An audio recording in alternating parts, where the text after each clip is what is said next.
Yes, good morning everyone. आज जो chapter हम शुरू करने जा रहे हैं वो चैप्टर है कॉस्ट शीट।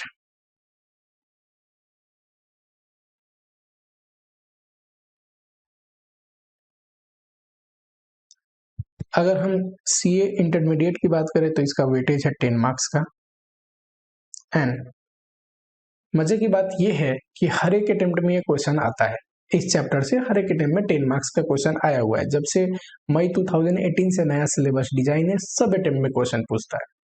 तो एक तो बहुत ही छोटा चैप्टर है, इजीली आप समझ जाओगे, वेरी कंसेप्चुअल, ज्यादा कुछ कंटेंट बहुत कम है, सिंपल सा एक कॉस्ट शीट पढ़ना है। और दूसरा, वेटेज का भी चिंता की बात नहीं है, 10 मार्क्स का आएगा, हर एक अटेम्प्ट में आता है और आगे भी आएगा। तो वेटेज के हिसाब से भी चैप्टर इंपॉर्टेंट है एंड नॉलेज के हिसाब से भी चैप्टर इंपॉर्टेंट है। चैप्टर को पढ़ेंगे कैसे? तो चैप्टर को पहले मीनिंग, फिर उसके बाद देखेंगे कॉस्ट शीट का फॉर्मेट, थर्ड में डिटेल एक्सप्लेनेशन ऑफ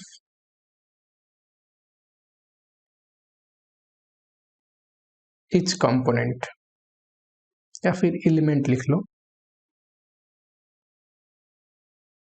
कि कॉस्ट शीट के जो एलिमेंट है, कॉस्ट शीट में जो जो आइटम हम देखेंगे उसकी डिटेल एक्सप्लेनेशन, उसके बारे में समझना, जो कि मेन क्या है।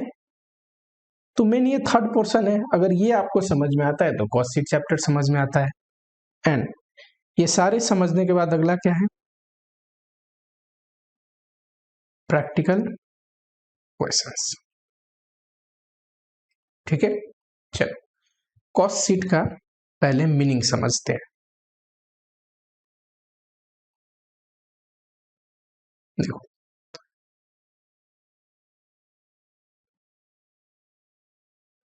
Cost sheet is a statement, पहले आप लिख लो, फिर इसको डिकोड करते हैं कि इसका मीनिंग क्या कहता है। Statement containing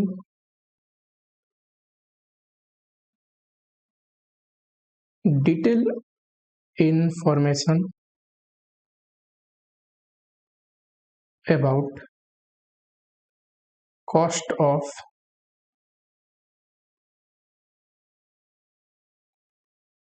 particular cost object। देखो, कॉस्ट शीट एक स्टेटमेंट है। स्टेटमेंट का मतलब डॉक्यूमेंट है जिसमें चीजें लिखी होती हैं, जिसमें क्या कंटेन करता है? Detail information about cost. जो भी हम गुड्स एंड सर्विसेज बनाते हैं उसको बोलते हैं, देखो कॉस्ट ऑब्जेक्ट का मतलब कोई भी ऐसी चीज जिसका कॉस्ट हम पता कर रहे हैं उसको बोलते हैं कॉस्ट ऑब्जेक्ट। कोई भी ऐसी चीज, चाहे कोई गुड्स हो, कोई सर्विस हो, कोई कॉस्ट सेंटर हो। कॉस्ट सेंटर मतलब कोई प्रोडक्शन डिपार्टमेंट का खर्चा निकाल रहे हैं, किसी गुड्स का बनाने का खर्चा निकाल रहे हैं कि कितने में बना, किसी सर्विस, जो हम सर्विस में डील करते हैं, सर्विस डिलीवर करते हैं, उसकी कॉस्टिंग निकाल रहे हैं। तो कोई भी ऐसी चीज जिसका हम कॉस्ट निकाल रहे हैं उसको बोलते हैं कॉस्ट ऑब्जेक्ट। कॉस्ट शीट क्या है? उस कॉस्ट ऑब्जेक्ट में कितना खर्चा लगा इसी का डिटेल स्टेटमेंट है। मान लो एक गुड्स हम बनाते हैं, कोई भी गुड्स, फॉर एग्जांपल मैं बिस्किट बनाता हूं, तो उस बिस्किट बनाने में कितना खर्चा लगता है ये निकालने को ही कॉस्ट शीट बोलते हैं। समझ रहे हो आप? तो कॉस्ट शीट कुछ भी नहीं है, एक स्टेटमेंट है जिसमें खर्चे लिखे होते हैं, है कि नहीं? कॉस्ट शीट कहने को बस एक नाम है, कॉस्ट शीट तो आपको लगता होगा एक चैप्टर है। रियल लाइफ में सब इंसान ये काम करता है। आप स्टूडेंट हो, आप पढ़ रहे होगे तो अपने खर्चे भी आप लिखते होगे कभी, कि महीने में आपके कितने घर वाले पैसे भेजते हैं, आपका कितना खर्चा होता है पढ़ने का, खाने का, वही एक कॉस्टिंग करने का तरीका है। तो कितने खर्चे किसी भी चीज का, चाहे किसी भी चीज का कितने खर्चे लगते हैं उसमें, इसको लिखने का ही क्या बोलते हैं? Cost sheet. कॉस्ट शीट एक बस स्टेटमेंट है, एक डॉक्यूमेंट है जिसमें सारे कॉस्ट की चीजें लिखी होती है। मान लो कि मैं कोई गुड्स मैन्युफैक्चर करता हूं ए, है ना, तो इसकी मैन्युफैक्चरिंग कॉस्ट मुझे कैसे पता चलेगा कि मैं कितने में बनाया इस गुड्स को? कहीं ना कहीं तो मुझे इस चीज को लिखना पड़ेगा, सारे खर्चे टू सम टोटल करना पड़ेगा, उसके बाद ही पता चलेगा ना। तो कॉस्ट शीट बस वही स्टेटमेंट है जिसमें हम सारे खर्चे लिखते हैं और पता करते हैं कि उस गुड्स का, उस सर्विस का बनाने का खर्चा कितना है। अच्छा, बनाते क्यों है कॉस्ट शीट? ठीक है, क्यों पता करना है कि किसी गुड्स का जो मैं बना रहा हूं उसका खर्चा कितना है बनाने का, उसमें कितना पैसा लगता है, कितना कॉस्ट लगता है बनाने में। देखो, इसको एडवांटेजेस भी बोल के पूछ सकता है।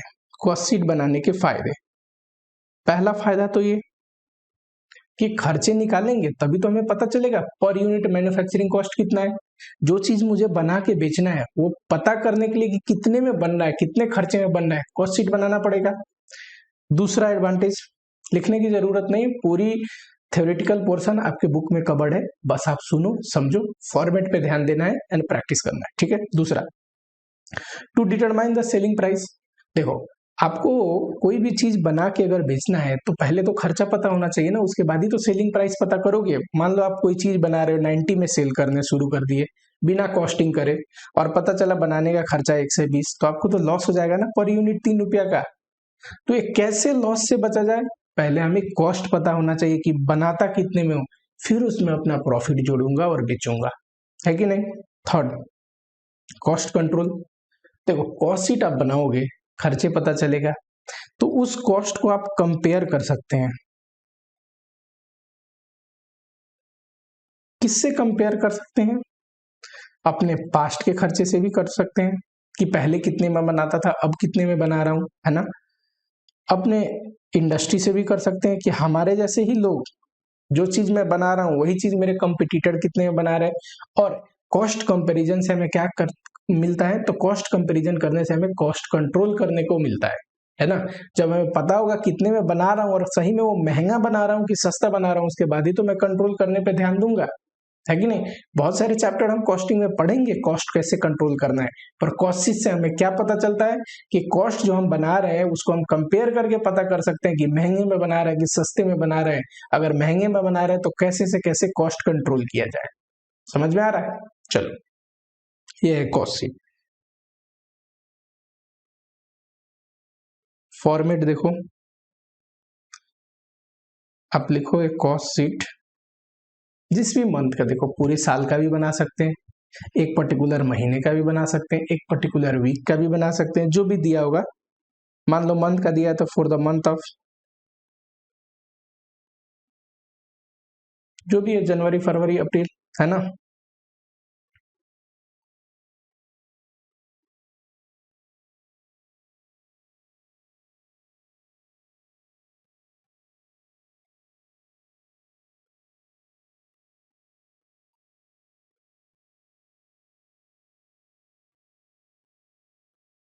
और यहाँ पे यूनिट्स आप लिख दोगे, जितना यूनिट्स आप बनाए हो, जितने यूनिट का आप खर्चा निकाल रहे हो, है कि नहीं। ये है पर्टिकुलर्स। पर्टिकुलर्स डिटेल एक्सप्लेनेशन देता है किन किन खर्चे में ये खर्च हुआ है, और इसमें हम लिखेंगे अमाउंट कि कितना कितना खर्च हुआ है, ठीक है। देखो कॉस्ट शीट का कोई फॉर्मेट नहीं है, there is no legal format of cost sheet. Cost accounting and financial accounting में एक ये भी फर्क है कि फाइनेंशियल अकाउंटिंग के लिए बहुत जगह फॉर्मेट दिया हुआ है। फाइनेंशियल अकाउंटिंग में आप बैलेंस शीट बनाना पड़ते हो, प्रॉफिट एंड लॉस स्टेटमेंट बनाना पड़ते हो, कंपनी अकाउंट में शेड्यूल में दिया है फॉर्मेट, आपको उसी अनुसार बनानी पड़ेगी। बट कॉस्टिंग में लीगल फॉर्मेट वगैरह नहीं होते। कॉस्टिंग में बहुत कम जगह है जहां पे लीगली प्रिस्क्राइब किया गया है, नहीं तो कॉस्टिंग क्या होता है, इंटरनल डिसीजन मेकिंग। मैं ये चीज क्यों कर रहा हूँ, सिर्फ डिसीजन लेने के लिए, अपनी कॉस्ट कंट्रोल करने के लिए, पता करने के लिए कितने में मैं बना रहा हूँ चीजों को। तो इसके लिए कोई लीगल फॉर्मेट नहीं है, कोई लॉ में फॉर्मेट एक्सप्लेन नहीं है। बट एक पर्टिकुलर फॉर्मेट में बनाना इसलिए भी जरूरी है। ये जो फॉर्मेट अभी आप पढ़ रहे हो कि पर्टिकुलर लिखना है, रुपीज रुपीज लिखना है, ठीक है, ये थोड़ा डिटेल कंटेन करेगा, और ये सम टोटल। अब किसी टीचर से आप देखोगे तो सिर्फ एक ही अमाउंट का कॉलम लिखने से भी चलेगा, तो यही है, कोई इसका पर्टिकुलर फॉर्मेट नहीं है, जैसे कि फाइनेंशियल अकाउंट में आप फॉर्मेट देखते हो, ठीक। जो ध्यान देना है वो इंडिविजुअल कंपोनेंट पे, कि कॉस्ट शीट में जो आएंगे कैसे खर्चा निकालना है, उस चीज पे आपको ध्यान देना है, ठीक है। आज थर्ड जो था ना डिटेल एक्सप्लेनेशन, उसको यहाँ पे नोट्स में लिखते हैं नीचे, ऊपर फॉर्मेट में लिखते जाएंगे और नीचे उसके बारे में डिटेल में पढ़ते जाएंगे।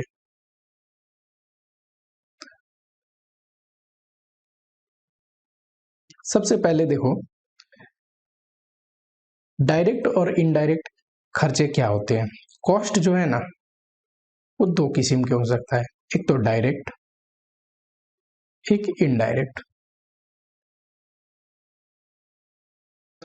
जो भी खर्चा होता है, एक्सपेंस होता है, वो दो किस्म के हो सकता है कॉस्ट, एक डायरेक्ट खर्चा है, एक इनडायरेक्ट खर्चा है। डायरेक्ट खर्चा means which is directly traceable to per unit of product, जो कि डायरेक्टली आइडेंटिफिएबल है पर यूनिट ऑफ प्रोडक्ट। एक यूनिट में कितना खर्चा लगता है पता किया जा सकता है। जनरली डायरेक्ट खर्चे वही हैं जो पर यूनिट इनकर्ड होते हैं, है ना, जैसे कि direct material, direct labour, direct expense.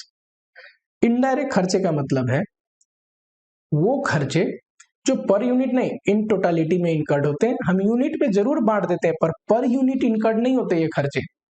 अभी एग्जांपल में देखते हैं, जैसे कि indirect labour, indirect material, indirect labour, indirect expense. For example, मान लो ये ए प्रोडक्ट है, कोई भी प्रोडक्ट है, बिस्किट है मान लो, बिस्किट का मेरा प्रोडक्शन है, फैक्ट्री में बिस्किट बनता है। देखो उसमें जो मैदे और शुगर यूज होता है, these are the direct material. क्यों? पर यूनिट, यानी कि एक बिस्किट का पैकेट अगर मुझे पता करना हो ना बनाने में कितना मैदा लगता है, कितना शुगर लगता है, तो पता चल सकता है। डायरेक्टली पर यूनिट पे कितना खर्चा लगता है ये आइडेंटिफिएबल है। एंड पर यूनिट, अगर यूनिट बन रहे हैं तो खर्चे लग रहे हैं, यूनिट नहीं बन रहे हैं तो नहीं लग रहे हैं वो खर्चे, है कि नहीं। तो डायरेक्ट कॉस्ट वेरिएबल भी होता है, direct cost is a part of variable cost. जब बनेगा चीजें तभी लगेंगे। एंड पर यूनिट आइडेंटिफिएबल है कि एक यूनिट में कितना लगता है पता है। बट इनडायरेक्ट मटेरियल मतलब छोटे मोटे वो मटेरियल जो कि पर यूनिट हम इनकर्ड नहीं होता ना, पर यूनिट हम आइडेंटिफाई कर सकते हैं उस खर्चे को। फॉर एग्जांपल कलर, बिस्किट में कभी कलर डाल दिया या फ्लेवरिंग एजेंट डाल दिया। अब देखो क्या एक यूनिट ऑफ बिस्किट में कितना फ्लेवर देने के लिए एजेंट डाला, वो तो थोड़ी सी फ्लेवर दो लाखों बिस्किट बनते हैं उससे, है कि नहीं। थोड़ी सी कलर ऐड करोगे लाखों बिस्किट बनेंगे उससे। तो these are the indirect material. Okay, वैसे ही लेबर देखो, डायरेक्ट लेबर जो कि डायरेक्टली प्रोडक्शन प्रोसेस में इन्वॉल्व होते हैं, जैसे कि फैक्ट्री के वर्कर, ये डायरेक्ट लेबर है। ये कितने यूनिट बना रहे हैं इजिली पता चल जाएगा पर यूनिट में इनका खर्चा कितना है कि नहीं। पर वैसे ही इनडायरेक्ट लेबर कौन से, जो पर यूनिट बनाने में डायरेक्टली प्रोडक्शन में इन्वॉल्व नहीं होते, उनकी खर्चा पर यूनिट पे कितना लग रहा है ये बताना बड़ा मुश्किल है। फॉर एग्जांपल सुपरवाइजर, वो गुड्स बनाता नहीं है, क्या करता है फैक्ट्री में सुपरवाइजर, तो बस वर्कर को देखता है, सुपरवाइज करता है, एडमिनिस्ट्रेशन करता है वर्कर का, है कि नहीं। इनके भी खर्चे प्रोडक्ट पे चार्ज होते हैं, पर यूनिट कितना इनकर्ड हो रहा है थोड़ी ना पता चलेगा। सुपरवाइजर तो गुड्स बना ही नहीं रहा है, तो पर यूनिट गुड्स पे कितना खर्चा हो रहा है सुपरवाइजर की सैलरी नहीं पता चलेगी। कैसे करते हैं, तो सारे इनडायरेक्ट कॉस्ट को जोड़ के रिकवरी रेट के बेसिस पे बांटा जाता है गुड्स पे। सिमिलरली डायरेक्ट एक्सपेंस देखो, जैसे कि रॉयल्टी, कोई गुड्स बना रहा हूं मैं, उसके लिए मुझे रॉयल्टी देना पड़ता है किसी और को, ठीक है। जितना गुड्स बनाऊंगा उतना ही रॉयल्टी दूंगा, तो पर यूनिट गुड्स पे कितना रॉयल्टी कॉस्ट आ रहा है मुझे पता है।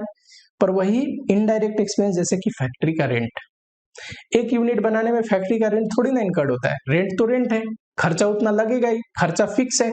बट जितने भी यूनिट बनते हैं उसमें वो खर्चे में चार्ज कर देता हूँ, उसमें वो खर्चे एपोर्शन कर देता हूँ, है कि नहीं। तो डायरेक्ट खर्चे का ये होता है कि जो पर यूनिट ऑफ प्रोडक्शन में एक यूनिट प्रोडक्ट में कितना लग रहा है ये हम पता कर सकते हैं। जनरली पर यूनिट के बेसिस पे इनकर्ड किया जाता है, बट इनडायरेक्ट इन टोटालिटी में इनकर्ड होते हैं, ठीक है। डायरेक्ट खर्चा हमेशा वेरिएबल होगा। इनडायरेक्ट खर्चा का मतलब ओवरहेड, और ओवरहेड वेरिएबल भी हो सकता है ना, फिक्स भी हो सकता है। ओके, समझ में आया डायरेक्ट एंड इनडायरेक्ट। अब देखो जितने भी डायरेक्ट खर्चे होते हैं, ये थोड़ा इरेज करता हूं मैं, इनडायरेक्ट खर्चे को जोड़ दोगे तो क्या बोलते हैं, ओवरहेड। डायरेक्ट खर्चे को जोड़ दोगे, जो भी डायरेक्ट खर्चे होते हैं जैसे direct material, direct labour, direct expense, तो इनको बोलते हैं प्राइम कॉस्ट, ठीक है, प्राइम कॉस्ट। और प्राइम कॉस्ट हमेशा वेरिएबल कॉस्ट का हिस्सा होगा। गुड्स बनेंगे तभी डायरेक्ट के खर्चे आते हैं, इसीलिए direct cost is a variable cost. समझ में आ रहा है। और इनडायरेक्ट कॉस्ट हमेशा ओवरहेड होगा। अब ओवरहेड में देखो, एक होता है फैक्ट्री ओवरहेड, एक होता है ऑफिस या एडमिनिस्ट्रेटिव ओवरहेड, और एक होता है selling and distribution overhead. Factory में लगने वाले इनडायरेक्ट खर्चे फैक्ट्री ओवरहेड। एडमिनिस्ट्रेटिव डिपार्टमेंट जो कॉर्पोरेट ऑफिस है, बनाने का काम उसमें नहीं होता, बनाने का काम फैक्ट्री में होता है। ऑफिस में क्या होता है, एडमिनिस्ट्रेशन करने का, कॉर्पोरेट की चीजें देखने की, फैक्ट्री की चीजें मॉनिटर करने की, है ना। तो ये क्या है, factory overhead, sorry office overhead, यहाँ पे होने वाले जो खर्चे होते हैं। एंड सेलिंग एंड डिस्ट्रीब्यूशन, मतलब सेल्स डिपार्टमेंट जो खर्चे होते हैं वो सेलिंग ओवरहेड, डिस्ट्रीब्यूशन डिपार्टमेंट में जो खर्चे होंगे डिस्ट्रीब्यूशन ओवरहेड। तो ये टर्म्स आपको थोड़ी बहुत क्लियर होनी चाहिए। कॉस्ट शीट के फॉर्मेट में हम तभी जाएंगे जब आपको टर्म्स क्लियर होगा। समझ में आ रहा है? चलो अब देखो, कोई भी गुड्स बनाने के लिए सबसे पहले तो आपको मटेरियल का खर्चा लगेगा, है ना। तो मटेरियल कंज्यूम्ड कैसे निकालोगे, लिखोगे opening stock of raw material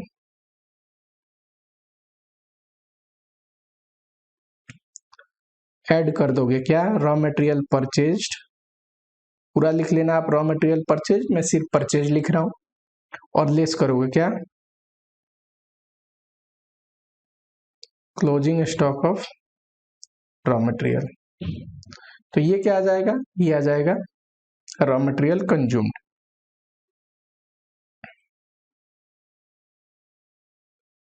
चलो अब जरा इसको डिकोड करें, इतना पढ़ लिए तो देखो, पहली बात क्या है, तो पहला है रॉ मटेरियल कंज्यूम्ड निकालने का, है ना।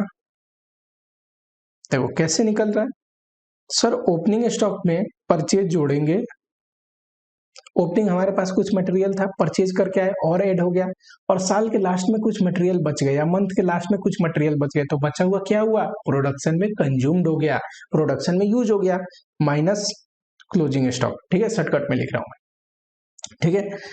परचेज देखो, ये याद रखो,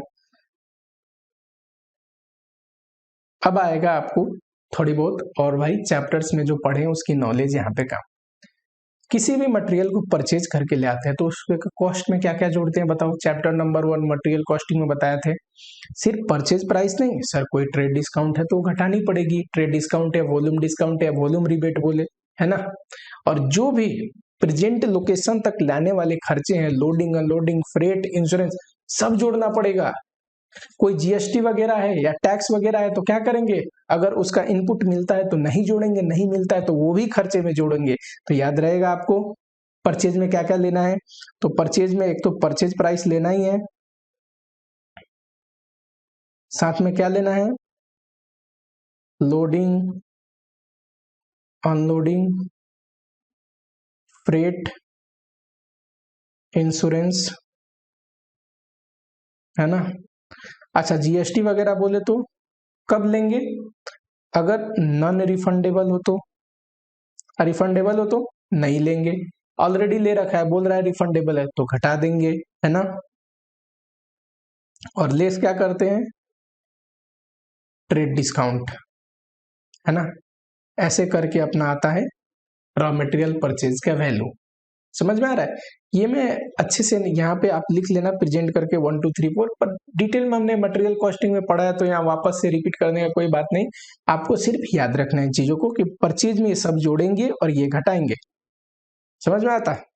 चलो दूसरा, डायरेक्ट मटेरियल कंज्यूम्ड में पता है एक डायरेक्ट लेबर ऐड करेंगे, डायरेक्ट लेबर कॉस्ट, और डायरेक्ट एक्सपेंस ऐड करेंगे।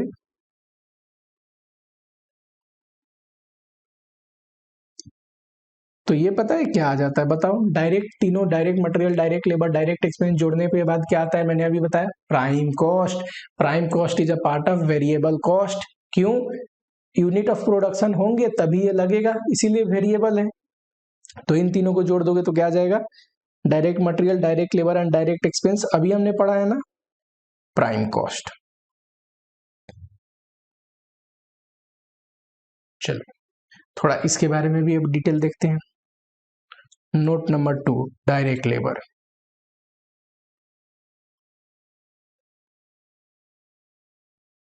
देखो आप ऐसे लिख लो, यहाँ पे लेबर लिखो, एक लेबर होता है डायरेक्ट लेबर, एक होता है इनडायरेक्ट लेबर। देखो इनडायरेक्ट लेबर तो ओवरहेड है, पढ़ाया था ना, इनडायरेक्ट वाले ओवरहेड होते हैं। ऑफिस का होगा तो ऑफिस ओवरहेड, फैक्ट्री में होगा factory overhead, selling and distribution का इंसान होगा सेलिंग एंड डिस्ट्रीब्यूशन ओवरहेड। पर हम क्या पढ़ रहे हैं, डायरेक्ट लेबर। डायरेक्ट लेबर का मतलब क्या, वो जो कि डायरेक्टली प्रोडक्शन प्रोसेस में इन्वॉल्व होते हैं, जैसे कि वर्कर जो बनाते हैं गुड्स को, उनको बोलते हैं डायरेक्ट लेबर। डायरेक्ट लेबर को जितनी भी पेमेंट होती है, डायरेक्ट लेबर पे जो भी हम खर्चा करते हैं, सारे डायरेक्ट लेबर में जोड़ते हैं। फॉर एग्जाम्पल अभी हम क्या पढ़ रहे हैं ना, ये पढ़ रहे हैं ना, ये इसमें क्या क्या आएगा। अगर मान लो हम जो भी वेजेज एंड सैलरी देते हैं डायरेक्ट लेबर को, वो आएगा। ओवर टाइम के लिए पैसा दे दिया, वो आएगा। बोनस दे दिया, एक्स ग्रेसिया भी लिखा हो सकता है, ठीक है। एक्स ग्रेसिया का मतलब any payment for which we are not obliged, यानी कि कोई भी ऐसा पेमेंट जिसके लिए मेरी ऑब्लिगेशन नहीं थी, मैंने अपने मर्जी से खुशी से दे दिया। जैसे कि बोनस को भी आप एक्स ग्रेसिया बोल सकते हैं, बोनस भी हम खुशी से देते हैं ना। वो मत बोलना कि सर बोनस एक्ट में कवर्ड है, तो मैं मान के चलता हूं बोनस एक्ट में कवर्ड नहीं है, ऑब्लिगेशन नहीं है, खुशी से दे रहा है, ठीक है। तो कोई भी ऐसी पेमेंट हो, डायरेक्ट लेबर को जितना उस पर खर्चा करते हैं, सारा खर्चे डायरेक्ट लेबर कॉस्ट में आएगा। For example allowances. अलावेंसेज का मतलब किसी भी खर्चे के लिए जो हम अलग से कंपनसेट करते हैं ना, अलग से पैसा देते हैं, that is allowances. For example मान लो सैलरी के साथ साथ ट्रेवल करने के लिए हम ट्रेवल अलावेंसेज देते हैं, यानी कि ट्रेवलिंग के लिए अलग से 2000 रुपए देते हैं, ठीक है। तो ये अलावेंसेज में आएगा। अलावेंसेज मीन्स कोई भी एक्सपेंस के लिए हम कंपनसेट करते हैं, सारे अलावेंसेज में। कार अलावेंसेज मान लो कार के एक्सपेंस करने के लिए, ठीक है। वैसे ही अदर बेनिफिट या फिर परक्यूजिट्स। परक्यूजिट्स का मतलब बेनिफिट्स, है ना, जैसे कि चिल्ड्रन एजुकेशन हो गया, है ना, कंसेशनल फूड हो गया,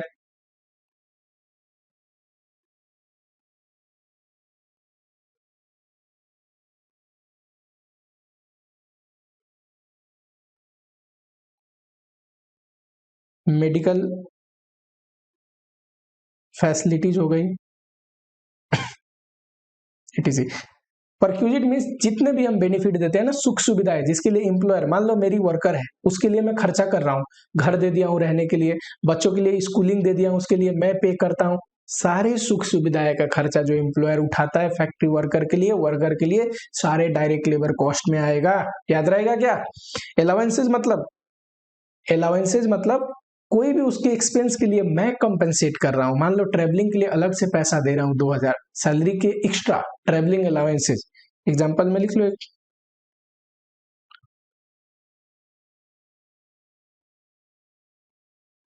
वो सारे आएंगे।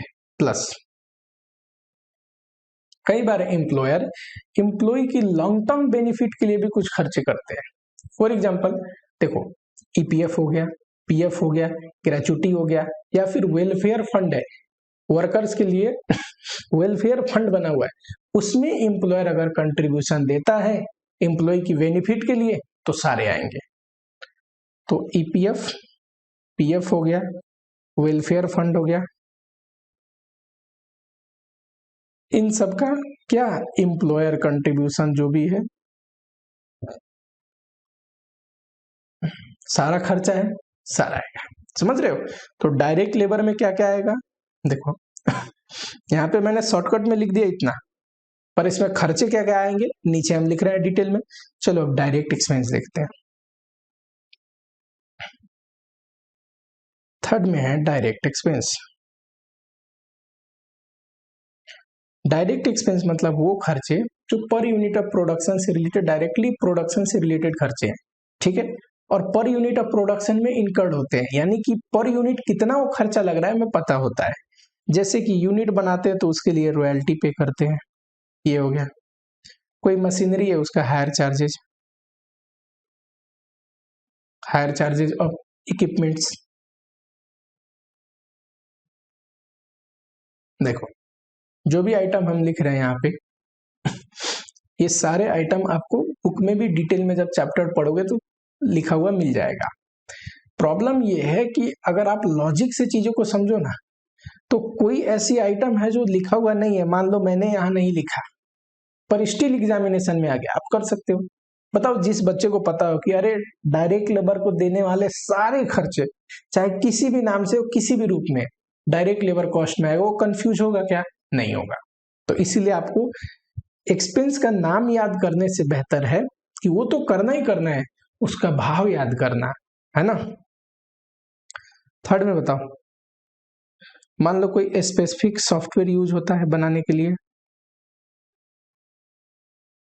ड्राइंग एंड डिजाइन कॉस्ट,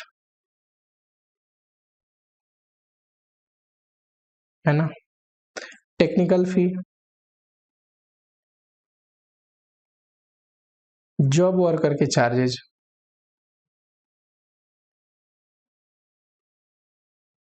जैसे कि मान लो मैं शर्ट बनाता हूँ, मेरी ब्रांडेड शर्ट की कंपनी है, पर स्टिचिंग मैं नहीं करता। ब्रांड मेरी है, कपड़े भी मैं चूज करके लाता हूँ, बनाता हूँ सब चीज, बस स्टिचिंग जॉब वर्कर से कराता हूँ। वो मैंने सब कांटेक्ट कर रखा है, कोई लेके जाता है शर्ट स्टिच करके लेके आता है मेरे पास। ओके, तो उसको जो पे करता हूँ that is job worker charges, वो भी आएगा। एक और लिख लो, यूटिलिटीज कॉस्ट। अच्छा, यूटिलिटीज का मतलब क्या होता है? ये जो छोटी मोटी जो सुविधाएं होती है ना, उसकी कॉस्ट। जैसे कि power and fuel, power and fuel, heating का खर्चा हो गया, है ना, ये सारे जो खर्चे हैं, वाटर एक्सपेंस हो गया, वाटर बिल, ये सारे जो खर्चे हैं, अगर मैन्युफैक्चरिंग होती है तो इनकर्ड होंगे, मैन्युफैक्चरिंग नहीं होगी तो फैक्ट्री बंद रहेगा तो थोड़ी ना वाटर का बिल आएगा, है ना, हीटिंग करनी नहीं पड़ेगी। अगर मान लो कोई चीज है कि हीटिंग करनी पड़ती है, प्रोडक्शन होता है तो, है ना, पावर एंड फ्यूल का भी खर्चा है, तभी इनकर्ड होगा जब प्रोडक्शन करेंगे, नहीं करेंगे बंद रखेंगे नहीं इनकर्ड होगा, तो यूटिलिटीज कॉस्ट भी आएगा। समझ में आ रहा है? चलो,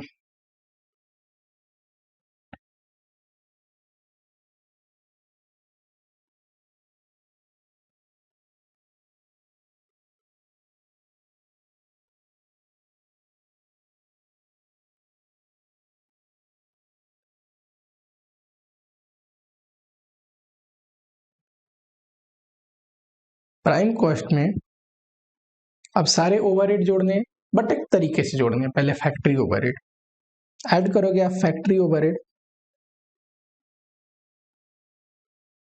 तो क्या आ जाएगा फैक्ट्री ओवरहेड जोड़ने के बाद?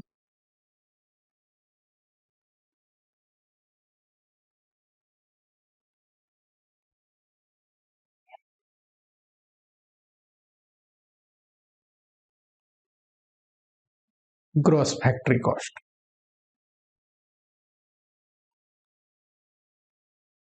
देखो, फैक्ट्री ओवरहेड को ना वर्क ओवरहेड भी बोलते हैं। प्रोडक्शन प्रोसेस कहाँ चल रहा होता है, प्रोडक्शन कहाँ होता है? फैक्ट्री में। वर्क फैक्ट्री में हो रही होती है, तो इसलिए फैक्ट्री ओवरहेड को वर्क ओवरहेड भी बोल सकते हैं आप, ठीक है। तो ग्रॉस फैक्ट्री कॉस्ट आता है। अब देखो फैक्ट्री ओवरहेड देखते हैं। ओवरहेड का मतलब क्या बताया था अभी मैंने थोड़ी देर पहले? सर, इनडायरेक्ट खर्चे। तो फैक्ट्री में जो इनडायरेक्ट खर्चे होते होंगे उसको बोलते हैं फैक्ट्री ओवरहेड। अब फैक्ट्री ओवरहेड में क्या क्या खर्चे आते हैं ये देखना जरूरी है। चलो, पहला तो देखो, अगर मान लो फैक्ट्री की बिल्डिंग या फिर फैक्ट्री में जो भी एसेट्स हैं, है ना, फैक्ट्री में मशीनरी वगैरह होते हैं, एसेट्स। फैक्ट्री की बिल्डिंग या फिर फैक्ट्री के एसेट्स रेंट पे है तो उनके रेंट फैक्ट्री ओवरहेड में आएगा, अपना है तो उनका डिप्रिसिएशन फैक्ट्री ओवरहेड में आएगा। साल में हो सकता है रिपेयर एंड मेंटेनेंस करना पड़ता हो, वो आएगा। हो सकता है बिल्डिंग का इंश्योरेंस करा रखा हो या किसी एसेट की मशीनरी वगैरह का इंश्योरेंस करा रखा हो। आप फैक्ट्री बिल्डिंग या फैक्ट्री एसेट ऐसे लिख लो, इंश्योरेंस। सारे खर्चे कहाँ आएंगे? सारे खर्चे आएंगे फैक्ट्री ओवरहेड में। क्वेश्चन में आएगा प्लांट एंड मशीनरी का रिपेयर एंड मेंटेनेंस कहाँ लिखोगे? फैक्ट्री ओवरहेड में। क्यों sir? Plant and machinery factory में होती है, फैक्ट्री एसेट है, तो उसकी रिपेयर एंड मेंटेनेंस कहाँ आएगा? फैक्ट्री ओवरहेड का हिस्सा है। चलो, मान लो इंश्योरेंस कहता है किस चीज का? स्टॉक का, अब स्टॉक में तो रॉ मटेरियल का भी स्टॉक हो सकता है, WIP का भी, फिनिश गुड्स का भी। तो रॉ मटेरियल का स्टॉक का अगर इंश्योरेंस है तो फैक्ट्री ओवरहेड में आएगा। WIP का क्यों, ये प्रोडक्शन में यूज हो रहा है ना, फैक्ट्री में बन रहा है ना, इसका स्टॉक का इंश्योरेंस है तो फैक्ट्री ओवरहेड में आएगा। फिनिश गुड्स का नहीं, कॉस्ट ऑफ सेल का हिस्सा है वो, क्यों, गुड्स तो गोदाउन में रखे रहते हैं, है कि नहीं, शोरूम में रखे रहते हैं। अगला देखो, सैलरी, किसकी सैलरी,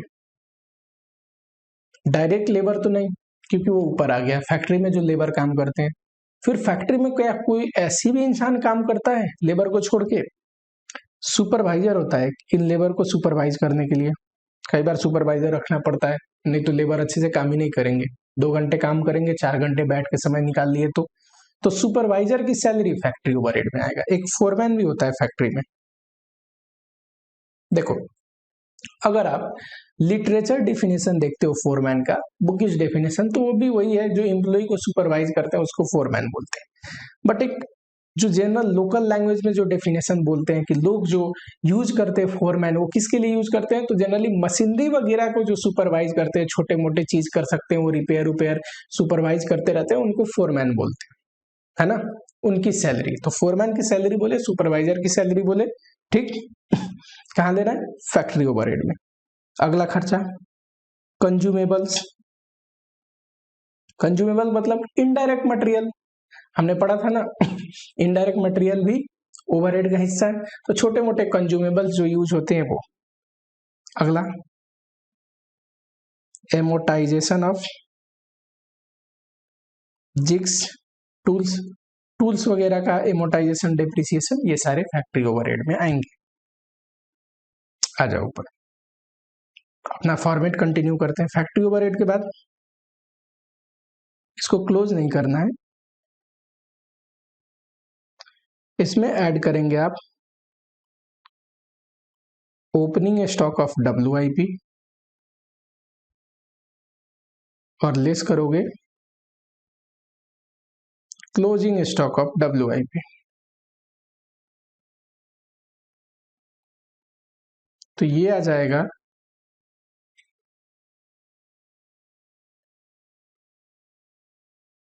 फैक्ट्री कॉस्ट, ठीक है, ये आ जाएगा फैक्ट्री कॉस्ट।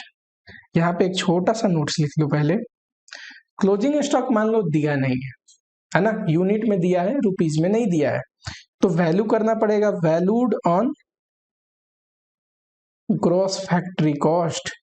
ये जो है ना, ये ग्रॉस फैक्ट्री कॉस्ट, इस पे वैल्यू करना पड़ेगा कि अगर इतना फैक्ट्री कॉस्ट टोटल यूनिट का है तो क्लोजिंग स्टॉक यूनिट का कितना है ना। क्वेश्चन में अगर आएगा तो आप याद रखना, जब हम प्रैक्टिकल क्वेश्चन करेंगे ये बात याद दिलाऊंगा मैं। चलो, इसके बाद फैक्ट्री तक के खर्चे तो निकल गए, पर बनाने में क्या फैक्ट्री का खर्चा लगता है, नहीं, फैक्ट्री में तो जो लगता है सो लगता ही है, प्लस एडमिनिस्ट्रेटिव डिपार्टमेंट होते हैं उनके भी तो खर्चे जोड़ने पड़ेंगे, क्योंकि गुड्स बना के बेचने हैं तो वही पैसे से तो वो सारे खर्चे रिकवर करना है, तो मैन्युफैक्चरिंग कॉस्ट में वो भी लेना है। चलो अगला जोड़ो आप, एक तो एडमिनिस्ट्रेटिव ओवरहेड, इसको आप ऑफिस ओवरहेड करके भी एग्जामिनेशन में दे सकता है, ठीक है। अभी देखेंगे डिटेल इसमें क्या क्या आता है। लिखो रिलेटेड टू प्रोडक्शन, जो प्रोडक्शन से संबंधित होगा वो, यानी कि कुछ ऐसे खर्चे हैं एडमिनिस्ट्रेटिव डिपार्टमेंट जो प्रोडक्शन से संबंधित नहीं है, कॉस्ट में तो लेंगे क्योंकि वो भी खर्चे हुए हैं, बट प्रोडक्शन कॉस्ट में नहीं लेंगे, ठीक है, कॉस्ट ऑफ सेल निकालते टाइम लेंगे। अभी नीचे देखते हैं डिटेल में एक्सप्लेनेशन, उसके बाद आप आ जाना, फिलहाल फॉर्मेट लिखो।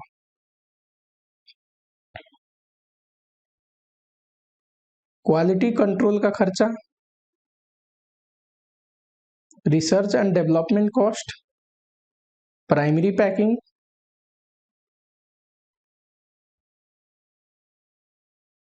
चार चीज आप जोड़ोगे और एक चीज घटाओगे, क्या, सेल ऑफ स्क्रैप, अगर कुछ स्क्रैप हो गया या फिर वेस्ट बोल सकता है या फिर बाई प्रोडक्ट बोल सकता है,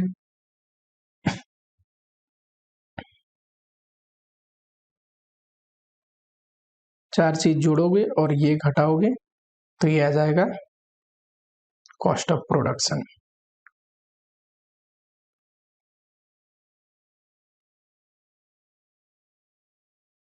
यहाँ पे रेड पेन से लिख लेते हैं, ये क्या था, फैक्ट्री कॉस्ट। ये क्या आ जाएगा, कॉस्ट ऑफ प्रोडक्शन। चलिए थोड़ा अब डिटेल देखते हैं, अभी जितना लिखे उसका।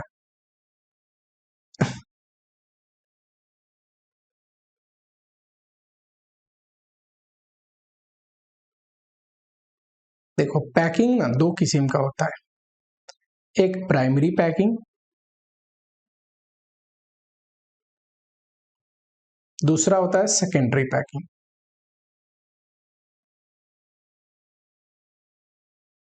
प्राइमरी पैकिंग का मतलब क्या, तो प्राइमरी पैकिंग मीन्स वो पैकिंग जो कि गुड्स को प्रिजर्व करने के लिए जरूरी है, which is necessary for preservation of goods. मान लो मैं बिस्किट बनाता हूं तो बिस्किट तो रैपर में ही बना के बेचूंगा ना, प्लास्टिक की पन्नी में रैप हुआ होता है, बिस्किट एक प्रॉपर पैकेट में बन के बिकेगा, तो प्राइमरी पैकिंग है ना, कि गुड्स को प्रिजर्व करने के लिए नेसेसरी है, इतना तो करना पड़ता है, तो ये कॉस्ट ऑफ प्रोडक्शन का हिस्सा है। कॉस्ट ऑफ प्रोडक्शन निकालते टाइम अभी हमने देखा था प्राइमरी पैकिंग लिखना। सेकेंडरी पैकिंग मतलब ये ताकि कस्टमर के रिक्वेस्ट पे करते हैं, है ना, या फिर for better presentation of goods, की जरूरत नहीं है गुड्स को, पर जानबूझ के आजकल जो बड़ी बड़ी ब्रांडेड कंपनी है ना, एक से एक डब्बा, एक डिब्बे में काम चल सकता है पर उसके ऊपर दूसरे डब्बा, डेकोरेटिव डब्बा, these are the secondary packing, है ना। तो ये कॉस्ट ऑफ सेल, अभी नीचे जब आएंगे ना प्रोडक्शन के बाद कॉस्ट ऑफ सेल निकालते टाइम, तो ये कहां लेंगे, कॉस्ट ऑफ, अभी आप यहां पे लिख लो, जब कॉस्ट ऑफ सेल आएगा याद दिलाऊंगा, ठीक है। सेकेंडरी पैकिंग मीन्स वो ताकि कस्टमर के रिक्वेस्ट पे हो रही है, या फिर हम कर रहे हैं तो just for better presentation of goods, goods की नेचर के लिए जरूरत नहीं है, वो तो प्राइमरी पैकिंग जरूरत है, बस बेहतर दिखाने के लिए, तो सेकेंडरी पैकिंग भी आजकल लोग करता है ना, तो उसका खर्चा भी तो हम कॉस्ट में जोड़ेंगे कि नहीं गुड्स के। चलो दूसरा, रिसर्च एंड डेवलपमेंट कॉस्ट मैंने ऊपर लिखा है ना। रिसर्च एंड डेवलपमेंट कॉस्ट में कौन सा रिसर्च एंड डेवलपमेंट, जो गुड्स का मैन्युफैक्चरिंग कॉस्ट निकाल रहे हैं ताकि उसी गुड्स से रिलेटेड रिसर्च हो रही है, या फिर जिस प्रोडक्शन प्रोसेस में वो बनता है उस प्रोसेस से related research and development cost है, तब लेंगे, क्योंकि जिस गुड्स से रिलेटेड रिसर्च एंड डेवलपमेंट है उसी गुड्स पे चार्ज करनी चाहिए, है कि नहीं। फॉर एग्जाम्पल मान लो कि मैं कोई कंपनी है आईफोन बनाती है, तो आईफोन बनाती है तो आईफोन पे जो रिसर्च एंड डेवलपमेंट है उसका खर्चा तो लेगी आईफोन के कॉस्ट में, लेकिन वो अलग से रिसर्च कर रही है, मान लो लैपटॉप बनाने का या कुछ भी बनाने का जो अभी तक वो बना ही नहीं है, ठीक है, वो सेपरेट प्रोडक्ट है, तो उसका रिसर्च एंड डेवलपमेंट कॉस्ट नहीं लेंगे, याद रहेगा। सिमिलर प्रोडक्ट या फिर सेम प्रोडक्ट या फिर सेम प्रोसेस का रिसर्च एंड डेवलपमेंट कॉस्ट लेना है। अगला क्या था, क्वालिटी कंट्रोल। देखो क्वालिटी एक ऐसी चीज है ना जो प्रोडक्ट में बेहद जरूरी है ना। आजकल हमारे सोसाइटी में चाइना का जो प्रोडक्ट है सिर्फ किस वजह से क्रिटिसिज्म होता है, क्वालिटी की वजह से, तो और कुछ ऐसे ब्रांडेड प्रोडक्ट है जो इंसान क्यों यूज करता है, महंगी प्राइस पे करके भी क्वालिटी की वजह से, तो क्वालिटी कंट्रोल होना जरूरी है। तो क्वालिटी चेक करने के लिए, है ना, बार बार इंस्पेक्शन कराना पड़ता होगा, क्वालिटी टेस्ट करानी पड़ती है कि नहीं, कि क्वालिटी मेंटेन रहे, तो उसके लिए जो कॉस्ट लगता है वो भी कॉस्ट ऑफ प्रोडक्शन का हिस्सा है।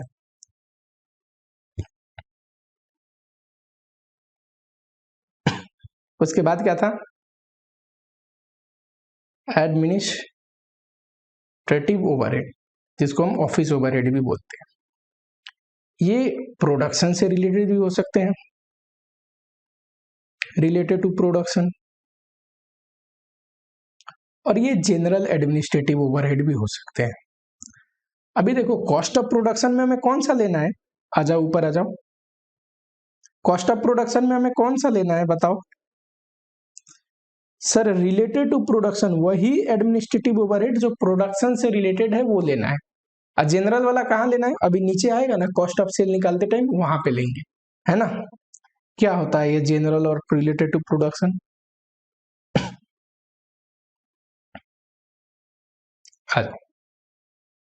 देखो एक तो एग्जाम में कुछ ना बोले, सिर्फ एडमिनिस्ट्रेटिव ओवरहेड बोले तो आप मानना this is a general administrative overhead. क्यों? लगभग जितने भी एडमिनिस्ट्रेटिव डिपार्टमेंट के खर्चे हैं सारे जनरल एडमिनिस्ट्रेटिव ओवरहेड होते हैं।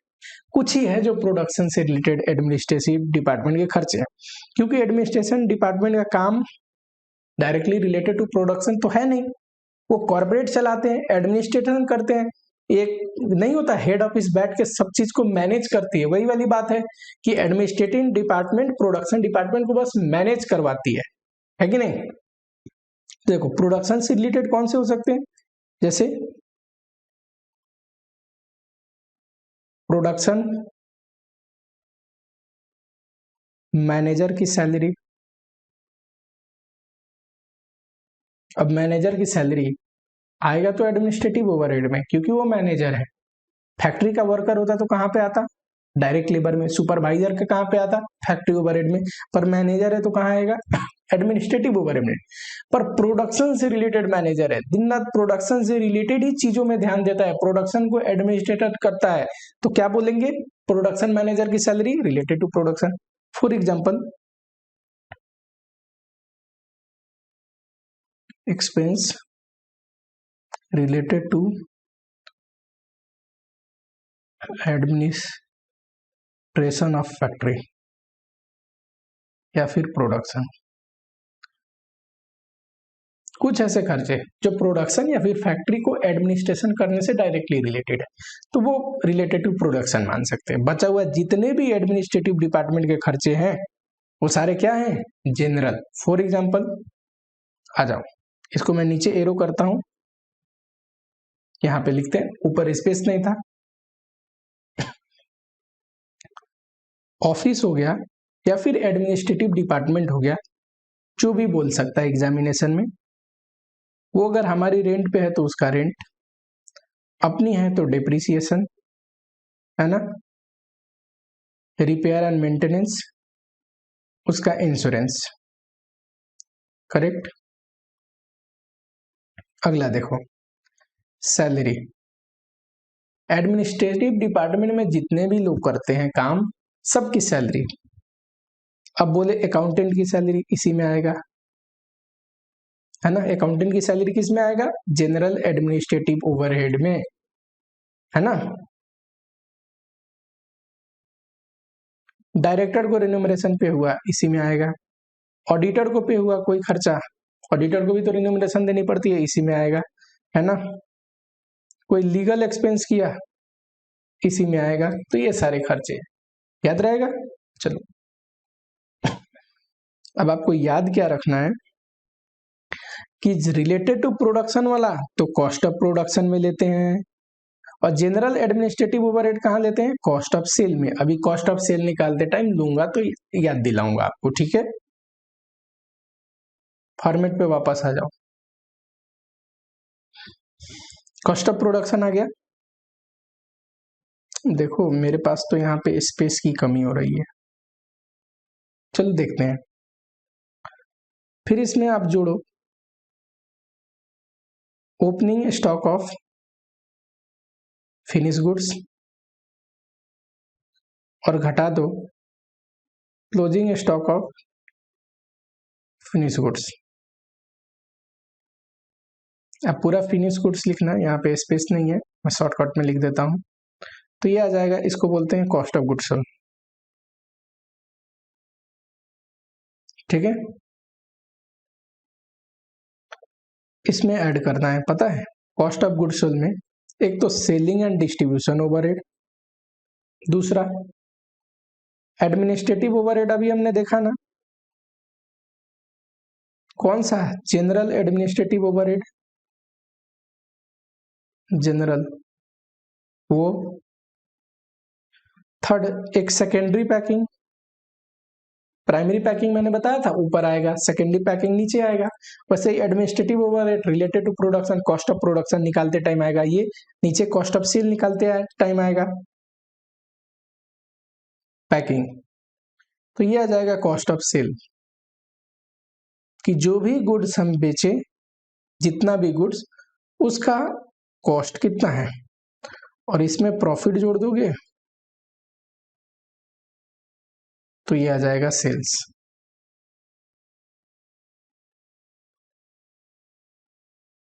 चलो फाइनली स्पेस तो मिल गया, ठीक है। इस पे प्रॉफिट जोड़ दोगे तो ये आ जाएगा सेल्स। फिनिश गुड्स कई बार दिया नहीं होता क्लोजिंग स्टॉक, आपको क्लोजिंग स्टॉक यूनिट में देगा पर वैल्यू नहीं दिया होगा, तो किस पे वैल्यू करेंगे, इस पे वैल्यू करेंगे। यहाँ पे लिख लो valued on cost of production. Finish good जब ना दिया हो तो कॉस्ट ऑफ प्रोडक्शन पे वैल्यू करेंगे। कॉस्ट ऑफ प्रोडक्शन अगर टोटल यूनिट प्रोड्यूस का है तो फिनिश गुड्स वाले यूनिट तो इस साल जो बने होंगे उसी में से बचा होगा ना, जो पीछे से बन के आए गुड्स वो पहले बिक गए होंगे, और इस साल जो बने हैं उसी में से कुछ गुड्स बचा होगा, तो इसीलिए इस साल जो बने हैं ना कॉस्ट ऑफ प्रोडक्शन उसी पे वैल्यू करते हैं फिनिश गुड्स को, याद रहेगा। चलो एक और खर्चा है जो हमने अभी तक डिस्कस नहीं किया है,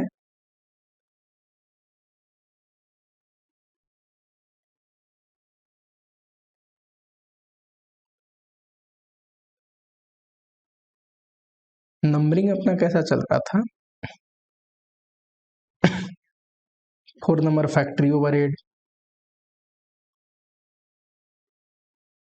फिर आप ऐसे कर लो 5 नंबर पैकिंग का खर्चा, 6 नंबर में research and development, 7 number notes में एडमिनिस्ट्रेटिव ओवरहेड का खर्चा, और 8 नंबर नोट्स में सेलिंग एंड डिस्ट्रीब्यूशन ओवरहेड।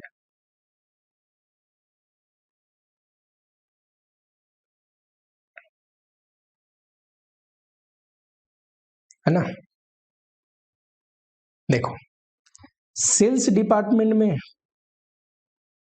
जो इनडायरेक्ट खर्चे होते हैं, इनडायरेक्ट खर्चे को ओवरहेड बोलते हैं, सेल्स डिपार्टमेंट में जो होगा उसको सेलिंग ओवरहेड बोलेंगे।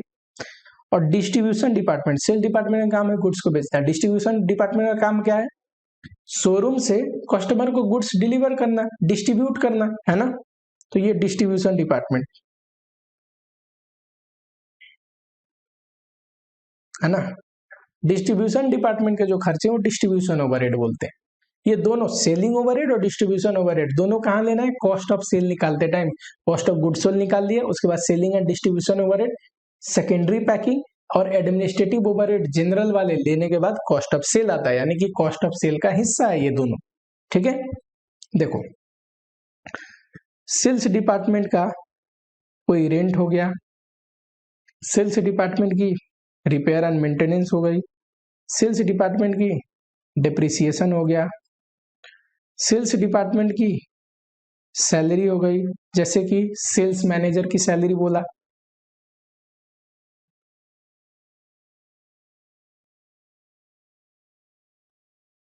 है ना। अगला बताओ कमीशन हो गया, सेल्स से रिलेटेड कोई कमीशन हो गया,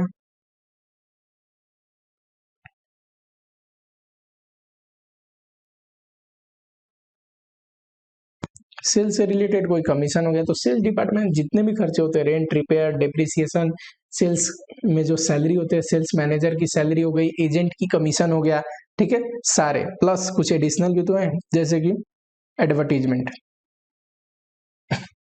कौन से डिपार्टमेंट का खर्चा है, सर सेल्स डिपार्टमेंट ही तो एडवर्टीजमेंट कराती है, उन्हीं को तो बेचने हैं। मार्केट रिसर्च, अच्छा मार्केट रिसर्च क्या है बताओ। कई बार गुड्स हम बिना रिसर्च के अगर मार्केट में लेके आ जाए तो बैड रेस्पॉन्स भी मिल सकता है, और जब बैड रेस्पॉन्स मिलती है ना तो कई बार वो गुड्स को ऐसा हो जाता है कि पूरी एक एज अ फेलियर प्रोडक्ट निकल के आता है। इसीलिए पहले हम मार्केट रिसर्च करते हैं बेचने से पहले कि गुड्स की नीड कैसे है, कौन से एरिया में जो लोग ज्यादा खरीदेंगे, कौन से पॉपुलेशन ग्रुप के लोग ज्यादा खरीदेंगे, यंग लोग ज्यादा खरीदेगा कि बुजुर्ग लोग ज्यादा खरीदेगा, नॉर्थ साउथ में बेचना चाहिए कि साउथ में बेचना चाहिए, and depending upon the requirement of customer हम उस गुड्स को लॉन्च करते हैं, है कि नहीं। सारी बड़ी कंपनियां ऐसी करती है कि पहले मार्केट रिसर्च करती है उसके बाद ही गुड्स को लॉन्च करती है। तो मार्केट रिसर्च का खर्चा। अगला वेबसाइट का कॉस्ट, सेल्स डिपार्टमेंट को वेबसाइट भी बनाना पड़ता है कि वेबसाइट से लोग बाई करें, प्रोडक्ट को देखें, तो ये सारे खर्चे सेलिंग ओवरहेड में। फिर डिस्ट्रीब्यूशन डिपार्टमेंट का बताओ। तो सर डिस्ट्रीब्यूशन डिपार्टमेंट में भी तो रेंट पे कर रहे होंगे, डिस्ट्रीब्यूशन डिपार्टमेंट का डेप्रिसिएशन हो गया, अगला रिपेयर एंड मेंटेनेंस या फिर इंश्योरेंस हो गया डिस्ट्रीब्यूशन डिपार्टमेंट का, अगला डिस्ट्रीब्यूशन डिपार्टमेंट में जो लोग काम करते हैं उनकी सैलरी, अगला पता है डिस्ट्रीब्यूशन डिपार्टमेंट में ना व्हीकल बहुत ज्यादा होते हैं, गाड़ियां। अब देखो पिज्जा हट से ऑर्डर करो, पिज्जा आएगा, कौन लेके आएगा उस पिज्जे को? पिज्जा हट का कोई बंदा लेके आएगा, डिलीवरी बॉय। किस पे लेके आएगा? बाइक पे लेके आएगा, है कि नहीं? पैदल तो नहीं लेके आते। तो डिस्ट्रीब्यूशन डिपार्टमेंट में गुड डिस्ट्रीब्यूट करने के लिए गाड़ी जरूर होती है, तो एक व्हीकल का डेप्रिसिएशन भी आ जाएगा, है कि नहीं? और सारे डिपार्टमेंट में हो ना हो, इस डिपार्टमेंट में तो डिलीवरी व्हीकल होते ही हैं, तो उसकी डेप्रिसिएशन। ये सारे खर्चे, टोटल खर्चे को जोड़ दोगे तो आ जाएगा कॉस्ट ऑफ सेल, यानी कि जो गुड्स हमने बेचे उसके कॉस्ट ये है, और जितने में बेचे उससे कंपेयर कर लोगे तो आ जाएगा प्रॉफिट।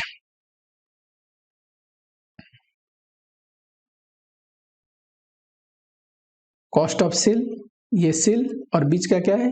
प्रॉफिट। ठीक है, कॉस्ट शीट हमेशा याद रखना क्या है? Cost sheet is a detail explanation of cost. Detail में लिखा है कि गुड्स जो मैन्युफैक्चर हुआ है उसका कॉस्ट कितना है, जरूरी गुड्स में सर्विस बनाते हैं तो सर्विस का कॉस्ट कितना है, तो इस डिटेल एक्सप्लेनेशन को बोलते हैं cost sheet, which contain particulars of cost object. कोई भी कॉस्ट ऑब्जेक्ट है, गुड्स हो, सर्विस हो, कॉस्ट सेंटर हो, जिसका खर्चा निकाल रहे हैं उसकी सारी डिटेल कॉस्ट कंटेन करता है। इसकी कोई प्रिस्क्राइब फॉर्मेट नहीं है, कोई लीगल फॉर्मेट नहीं है, अपने तरीके से निकाल सकते हैं कॉस्ट शीट। पर हाँ, ये जो है कि स्टैंडर्ड फॉर्मेट क्या है कि आप कॉस्ट शीट लिख लेना फॉर द मंथ ऑफ, जिस मंथ का बना रहे हैं, है कि नहीं? ये कोई प्रिस्क्राइब फॉर्मेट तो नहीं है, पर इतना तो आपको करनी चाहिए एक बेटर प्रेजेंटेशन से, है कि नहीं? और एक पर्टिकुलर्स का कॉलम बनाएंगे, रुपी का आप 2 बना सकते हो, 1 भी बना सकते हो अमाउंट का कॉलम। एंड जो खर्चे का वो है, एक्सपेंस का जो क्लासिफिकेशन है कि पहले डायरेक्ट खर्चा जोड़ के प्राइम कॉस्ट आएगा, फैक्ट्री ओवरहेड जोड़ने के बाद फैक्ट्री कॉस्ट, फिर एडमिनिस्ट्रेशन डिपार्टमेंट का खर्चे वर्चे जोड़ दिया जाए तो कॉस्ट ऑफ प्रोडक्शन, है ना? फिर cost of goods sold, opening closing adjust कर दिया जाए तो फिनिश गुड्स का, उसके बाद सेलिंग से रिलेटेड खर्चे जोड़ के कॉस्ट ऑफ सेल, है ना? तो प्राइमरी फोकस जो एलिमेंट ऑफ कॉस्ट है वो आपको याद रखना है, एक एक आइटम को ध्यान से समझना है। ठीक है, चलो अब आ जाते हैं क्वेश्चन पे। कॉस्ट शीट का कॉन्सेप्ट खत्म हुआ, अब आ जाते हैं कॉस्ट शीट के क्वेश्चंस पे। देखो कॉस्ट शीट का जो क्वेश्चंस है ना वो काफी आसान है, सिंपल सा फॉर्मेट पे बेस्ड क्वेश्चन आते हैं, फटाफट आपको बनाने हैं। कई बार पूछता है कि भाई बताइए raw material consume, prime cost, factory overhead, ये बताइए कितना है, आप बना लोगे, लिख दोगे। कई बार थोड़ा इनडायरेक्ट अप्रोच से आता है कि बहुत चीज दिया है, कुछ चीजें मिसिंग है, फॉर्मेट आप में आप जब डालोगे ऑटोमेटिकली सब निकल जाएगा। ठीक है, चलो